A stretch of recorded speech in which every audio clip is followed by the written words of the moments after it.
Big boss హౌస్‌లో ఈరోజు nominations జరగబోతున్నాయి. అయితే ఈ నామినేషన్స్ సోమవారం, మంగళవారం అయితే జరగబోతున్నాయి. ఆల్రెడీ ఎలిమినేట్ ఎళ్ళిపోయిన హెక్స్ హౌస్‌మేట్స్ వచ్చి నామినేట్ అయితే చేయబోతున్నారు. ఆల్రెడీ ఈరోజు సోనియా వచ్చి నిఖిల్‌ని, ప్రేరణని నామినేట్ చేస్తుంది. ఇక నిఖిల్ అలాగే ప్రేరణ చాలా ఫైర్ అయినట్టు తెలుస్తుంది.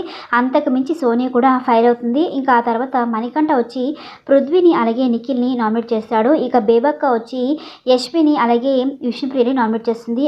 బిగ్ బాస్ చరిత్రలో ఇదే మొదటిసారి ఇలా నామినేషన్ జరగడం అండి. ఆల్రెడీ ఎలిమినేట్ వెళ్ళిపోయిన హౌస్మేట్స్ వచ్చి నామినేట్ చేయడం అనేది ఇదే మొదటిసారి అని చెప్పుకోవచ్చు. మరి నామినేషన్ అయిన వాళ్ళు ఎవరంటే నిఖిల్, యష్మి, ప్రేరణ, పృథ్వీ అలాగే విష్ణుప్రియ అయితే నామినేట్ అయ్యారు. అలాగే నామినేషన్ కాని వాళ్ళు టేస్ట్ తేజ, అవినాష్, రోహిణి, నబిల్ అలాగే గౌతమ్ అయితే నామినేట్ అవ్వలేదండి. మరి మీ ఫేవరెట్ హౌస్మేట్స్కి అయితే తప్పకుండా ఓట్ వేసి గెలిపించండి. మరి బిగ్ బాస్ సీజన్ 8కి ఎవరు విన్ అవుతారో నాకు కామెంట్ సెక్షన్లో కామెంట్ చేయండి.